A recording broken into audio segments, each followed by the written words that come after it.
office, not the luggage office, but the actual office upstairs, where there's not a lot of passengers. And I was like, I'm wondering if there's Wi-Fi here. So I went into the Wi-Fi settings menu on my phone, and I saw the first access point that showed up was Jesse's Redmi.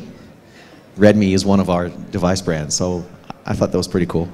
It was password protected, I couldn't log on to it. But later on, Jesse showed up. So. Cool. Okay, so I don't think that Xiaomi, I don't think Hugo needs much introduction, but the stats indicate that Xiaomi is sort of following through on its threats. IDC figures show that Q3, the third largest shipper of smartphones in the world and the largest in China, am I right? Does that sound right? According to third-party data? According to IDC, I believe it sounds right, yeah. We haven't released data for Q3, so we can't confirm. Right. Still pretty impressive. And this is coming out of a company that didn't really exist, what, 4 years ago? Yep, it founded April 10th, 2010, so 4.5 years-ish. Okay. So maybe first we could talk a little bit about you, because you're, by all evidence, not actually Chinese yourself. I believe you were born... It's changing quickly. I believe you were born in Brazil, and you did some startups yourself, and then joined Google, and you're one of the kind of key players in the emergence of the Android platform. Is that right? Does that sound right? Born and raised in Brazil, spent many years in Boston, quite a few years in Silicon Valley as well, and now here in Asia. So October 2013, you made a decision to jump from Google, a very safe, prominent position, into what wasn't entirely an unknown quantity, but I can imagine there were a few raised eyebrows among your colleagues and friends at that time. Obviously, with hindsight, it was a pretty good choice, but at the time, was it considered risky? Did you consider it risky? Did your family consider it risky? Well, other than my parents and the 50% of my friends who thought I was crazy, people were generally pretty cool with it. But it was a company that people had not heard about, you know, too much, certainly in the West, in the US. But it was a pretty well-known quantity already for us from an Android perspective, because we'd been following them for years. You know, it was a different, I think, sort of a different and perhaps unexpected move, but certainly not a weird one. Or you know, a crazy risky one. It's an amazing company. The company has been around for a few years, and you know, even back then, what Xiaomi was doing was extremely impressive. It was world class. To me, that was very clear. I'd been tracking them from the very beginning, since some of the founders were my ex-colleagues at Google, and I think everything that I thought, and certainly my colleagues in the Android team also thought, a couple of years back, has proven to be true. So we're quite an impressive company, and I'm extremely happy that I made that decision. Does it help that there are quite a few former Google people now in Xiaomi? The relationship between Google and Xiaomi is something that not everybody kind of talks about, but maybe you could sort of shed a bit of light on that. I mean, on one level, you're taking Android and applying something quite different to it. But on another level, you're very much at the forefront of creating something new and exciting within the Android world, instead of these bog standard phones. Could you talk a little bit about that relationship between Google and Xiaomi? Sure. It's a relationship that isn't usually talked about, because it's a very standard relationship, right? We are a licensee of Google Mobile Services. We ship all of the Google apps in all of our products outside of mainland China, where they don't exist, of course. We go through the compatibility test suites. We submit every device before it is launched to Google for approval. I mean, it's a very, very standard process, and you know, without a doubt, Google is our most important partnership in any sector, because of Android, because of the Google apps, and because of all the support that they give us. So it's a perfect relationship, and we're very, very excited. You know, we want to be part of everything that Google does. We want to be early adopters. We want to be early participants of any new experiments that they do, and so on. It's a great partnership.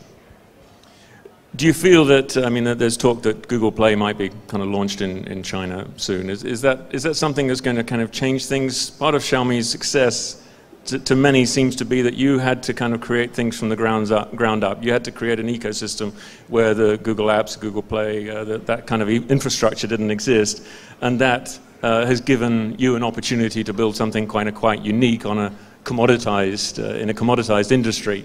Is that going to change both in China, if Google move into China, and overseas when you're needing to build out new services, a new ecosystem to cater for those localized markets?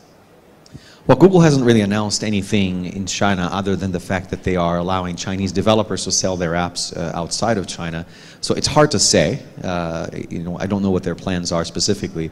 I think you should never underestimate Google, as the most impressive company, technology company in existence today by a wide margin. But it's hard to predict, really. So we'll watch and see, and we'll be there to help them wherever we can. Bringing us to India, you've just got off the plane from India, and I've been warned not to let you talk too much about India. But maybe you could just, as a sort of, before we start talking about Indonesia, tell us a little bit about how things are going for you in India and over a relatively short time frame. Yeah, India has been going quite well for us, and in fact, there are many commonalities between the two markets, India and Indonesia, and also commonalities amongst the two approaches that we've taken, and even sort of the early success that we've experienced in both markets. We entered India about 2 months, or I'd say a month and a half before we started Indonesia. And in 3 months, we sold about 500,000 devices. We're obviously well beyond that now. All of it was online, all through one partner. And it's been a tremendous success because the fan community has really embraced us. Yesterday, before rushing to the airport in Mumbai to come here to Jakarta, we organized these things that we call Mi Fan events. Literally the night before, I did a posting on Facebook and I said, hey guys, let's get together tomorrow at California Pizza Kitchen in this place in Mumbai. Just come on down and we'll just have a good time. And then 68 people showed up. And it was far more than we expected, right? So we had a great time for 2 hours. We brainstormed. We talked about MIUI, loads of cool ideas. I gave a couple of free phones for the people that had the best ideas, and it was an amazing time. And it was just one post on Facebook, right? So the community has really, really embraced us. And what we're seeing in Indonesia is exactly the same. We've had Mi Fan gatherings here, organized without us even being there, with like more than 100 people, right? And many of these people don't have our devices. They're fans of the operating system. They're part of the MIUI forum, and they're just super excited to help and to be part of this sort of new thing. Could you talk a little bit about the sort of secret sauce that kind of comes together to create that passion? I mean, you've obviously felt the same thing in China, and you have a very rapid, you have people suggesting improvements to the OS, and that's rapidly iterated, even to the hardware. You were talking last time, I remember, about a grill on the bottom of the device that was getting some dust in. You were able to correct that within a few weeks, if I recall. So these are kind of things that you that clearly give you the edge. Are you feeling that this, more or less, that same approach can be applicable in these overseas markets? You've talked about the need to expand to between 5 and 10 markets this year. Are these kind of things that are readily applicable to these markets, or do you have to change them and work with the kind of the local mood, the local tastes? So the model that we have, which is very big focus on the community, is the model that we've brought to these other markets. And I think, perhaps not to anyone's surprise, it's actually working even better in markets like India and Southeast Asia. And part of it is because I feel like the volume of passion is higher, right? And you can measure passion in multiple ways, but the level of excitement that people have when they get into it, when they get involved, when they buy a phone, when they give us feedback, is incredible. Of course, in India, as well as here in Indonesia, we get a lot of passionate emails from fans. Some of them are really mad. They're really upset that something happened, or there's a bug that is really worrying them, and we respond immediately, right? And a lot of them didn't expect necessarily to hear back. and they do. And then they get even more excited, even though they were angry to start with, that they're being listened to, that their feedback is actually worth something. And like I said, it's a higher emotion volume than we've seen even in China, right? So I think this embracing the community approach that we're taking, which is very quirky, very geeky, kind of awkward, but most of all, incredibly open and transparent and sincere, is, I think,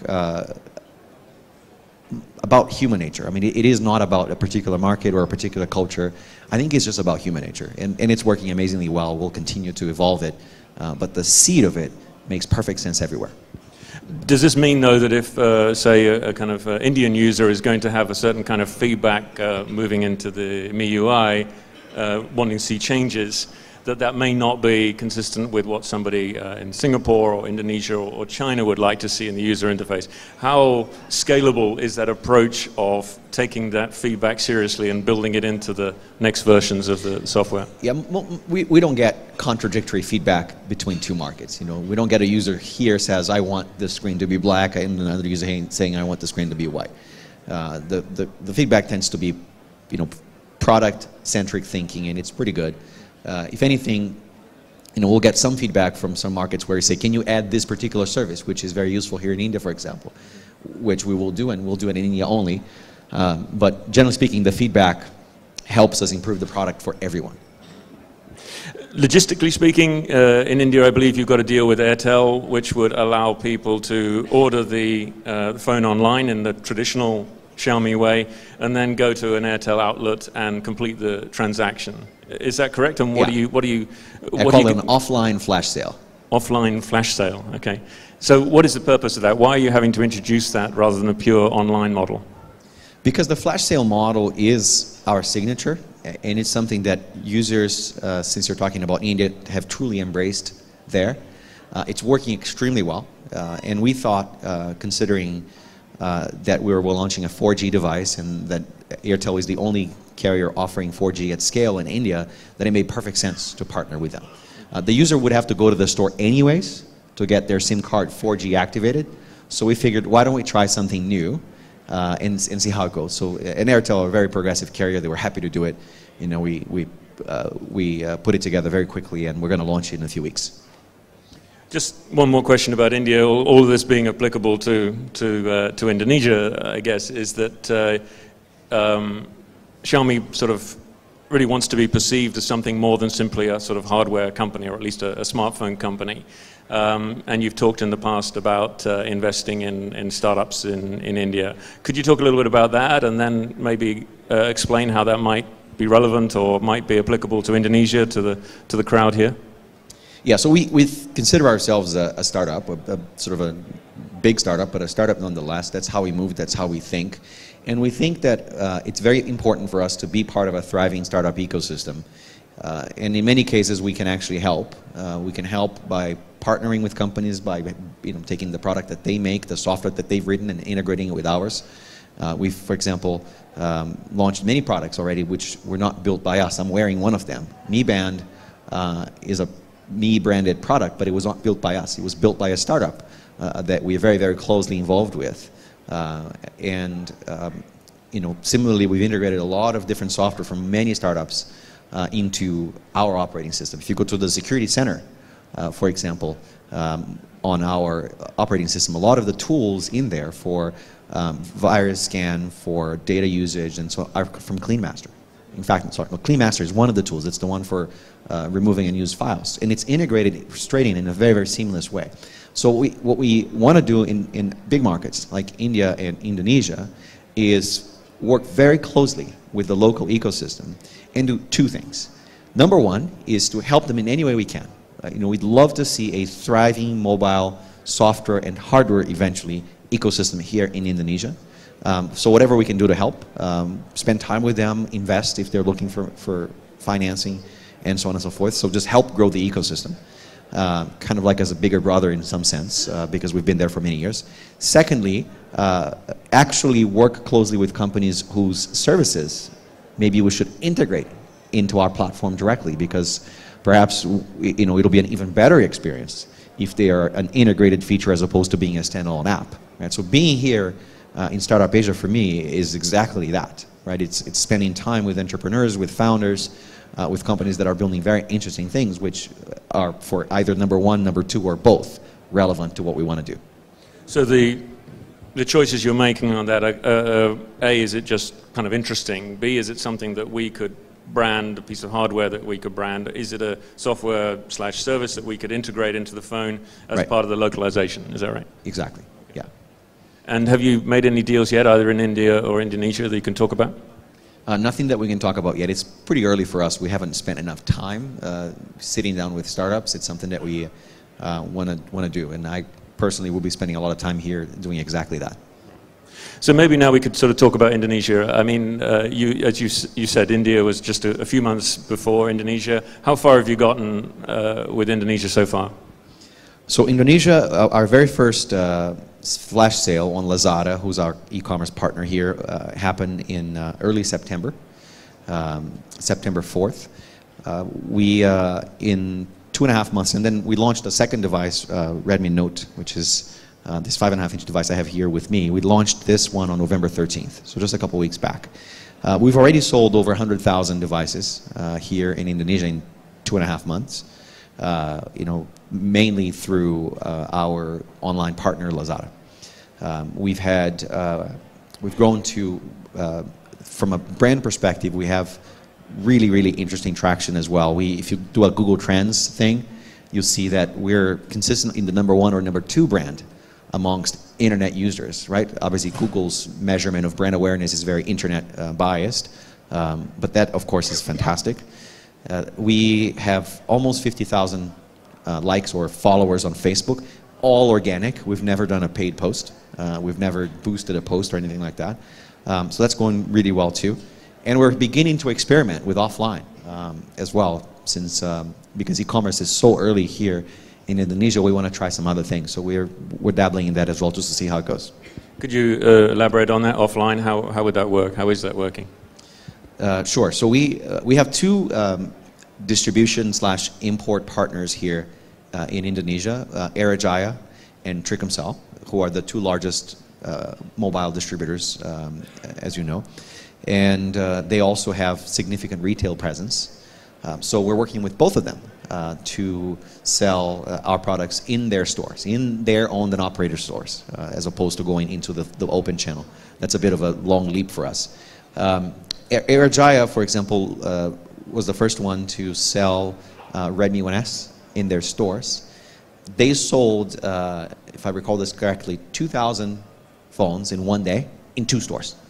Right, so they had long lines, and that was all the stock they had. They sold it all in one day in those 2 stores. And I think by now, Airajaya alone has over 100 of their stores selling Redmi 1S.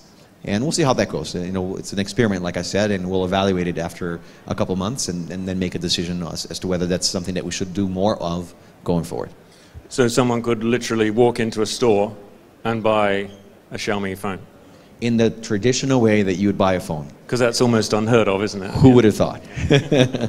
we like to play around with ideas and experiment, see what works, right?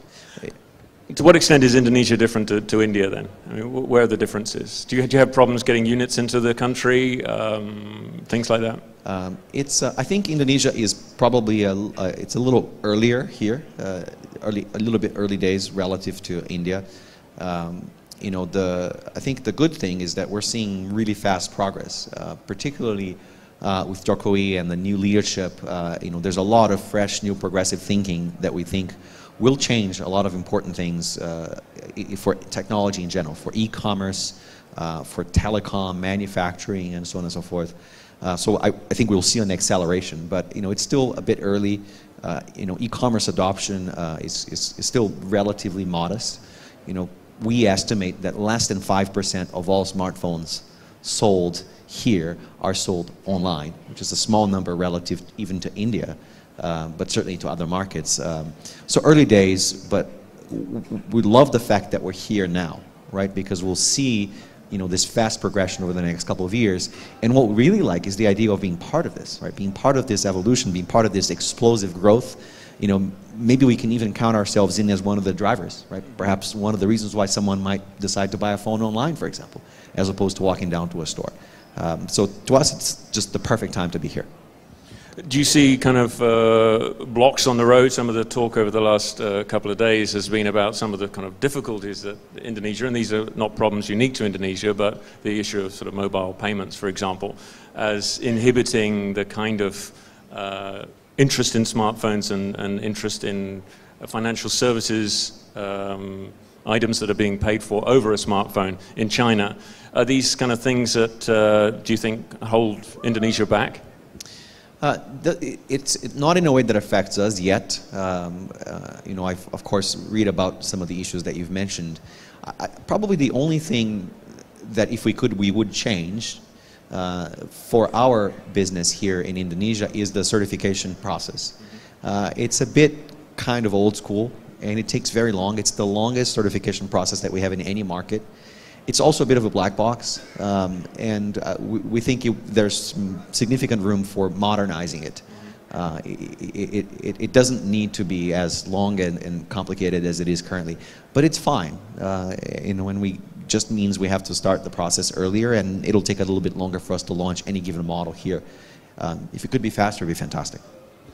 So in practical terms, that means that some of the kind of models are released later here than you would have liked? Inevitably, and I mean, you see that, right? Just look at any of the manufacturers in our industry, and inevitably their products get here later. Right.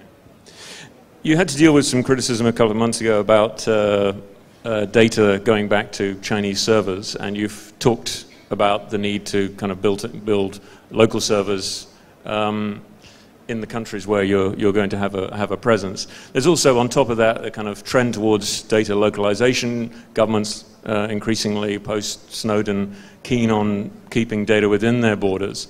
How much of a break is that, or might that be, on your expansion plans into places like Indonesia? Yeah. So first off, I think people sometimes have a tendency of reading too much into what we do and why we do things. You know, when I arrived in the team about a year ago, one of the things that I wanted to do, and which we started doing, was we have to implement a global infrastructure, right? We can't serve everything from China. As everyone knows, if you're outside and you want to connect with a server that's inside China, or vice versa, it's not straightforward, right? You have unpredictable network conditions, high latency from time to time. Sometimes you have timeouts, and it's just not a great experience. So one of the first things that we wanted to do was to move our infrastructure out of mainland China so that we could serve users around the world in the fastest possible way. I mean, literally talking about network performance. And so we first opened a data center in Singapore, or you know, we're using Amazon. Second, we did the same in the US. We're now exploring doing that in India. I think India has a similar situation with, if it's all domestic traffic from, you know, server to device, from device to server, it's much faster than if you have to kind of go beyond geographic borders. Yeah, so that's part of being a grown-up business in India, we think, is to have our data there. And that's primarily what we think about. You know, I guess if one of the indirect benefits of this move is that people are going to feel better about the fact that their data is nearby, fantastic, right? We're all for that. Does this add significant costs, though? I mean, these are things which are going to have to be passed to the bottom line in one form or another, aren't they? You know, of course it adds cost, but it's cost that you amortize over time, you know, certainly as we increase volume and active users. It's just cost, it's cost of doing business, and it doesn't change the economics of what we do, that's for sure. We're nearly out of time, so maybe just a kind of big picture. Xiaomi is now, at the moment, considered this smartphone giant, almost. But I'm imagining that if we had this conversation in a few years' time, we'd be talking about a whole different kind of set of pieces of hardware and services, elements that we sort of see tantalizing glimpses of. What's your vision of Xiaomi a few years down the track, beyond just being a smartphone giant? Yeah, so it goes back to where we came from. Xiaomi is a software company and an internet company. That's our genesis. That's the first thing that we did, right? We built an operating system, and later we decided to build a phone so we could get it into the hands of more people more quickly. And that's always what we're going to come back to, right? We want to build internet platforms, and we want to develop services over our own and from others on that platform. So when we think about what we want to do over the next few years, we want our software to have more endpoints, right? So we want to not only be in the smartphone space, in the TV space where we're already in as well, but we want to do more things. So one of the initiatives that we're putting a lot of resources into right now is smart home. We think there's something really interesting there. And it just hasn't been explored enough to the point that you can clearly say, these are the good opportunities. These are the things that are going to blow up and be awesome to do going forward. Smart homes are still a bit of a hobbyist phenomenon, and we think there's no reason why it should be that way. So we're investing a lot of resources and investing into startups as well in this space so that we can really build out a smart home vision for the future where our products play a central role, but at the end of the day it is an open system, right? So we're sort of building an open platform that others can tap into, and of course we'll be the first ones to use it, so naturally the experience will be fantastic. So that's something that no one has really tried to do in a heavily investment concerted way. So we think that it's a battle that we want to go try out. That leads me into my last question, which is that kind of most of these startup events tend to focus on software and services. It makes a lot of sense. They're easy to scale. They're easy to kind of get out of the door. Would you have any words of advice to Indonesian hardware startup players? Is it now possible to do prototypes, to see opportunities, to work with the world of Shenzhen and where these things are most often made, 3D printing, all this kind of stuff? Are there opportunities here that are being missed? And do you have any kind of words of advice for people who might be interested in that? So, of course, building hardware is difficult, but increasingly you can build hardware with a software-like approach, because prototyping has become, so much more accessible, or so much cheaper and so much faster with the Shenzhen ecosystem that you can do it. I think it all depends on what you're good at. If you have a use case vision that you think is best delivered through some combination of hardware and software, and you really think that that's the right way to go about it, then don't limit yourself, right? Just go for it. I think the issue that startups run into when it comes to working on hardware is that it's so hard to find the right engineers, right? So if you're a young engineer and you're trying to figure out what to learn, I would strongly encourage you to go learn digital circuits, buy kits, become a Raspberry Pi expert, and so on and so forth, because you will inevitably be an incredibly valuable engineer, over the next few years. But if you're a software guy and you've never really done anything with hardware, and you don't have a friend who's a hardware genius, it's hard, right? It's hard to get into it. But no doubt, I think we're going to see a Kickstarter-like revolution here in Asia. It'll happen inevitably. I mean, it is already starting. I have big hopes for manufacturing in Indonesia. I think that Jokowi is a progressive, visionary guy. He will see the opportunity. Shenzhen is just a few hours away, and it doesn't really take that much to replicate it. In a country with 250 million people, it makes perfect sense to do it, right? So anyway, I'm going a bit too far, but I think the amalgamation of hardware and software in a startup is going to become a common theme here too. We'll see how long it takes. Hugo Barra, thank you very much. Thanks, Jeremy. Thanks, everyone.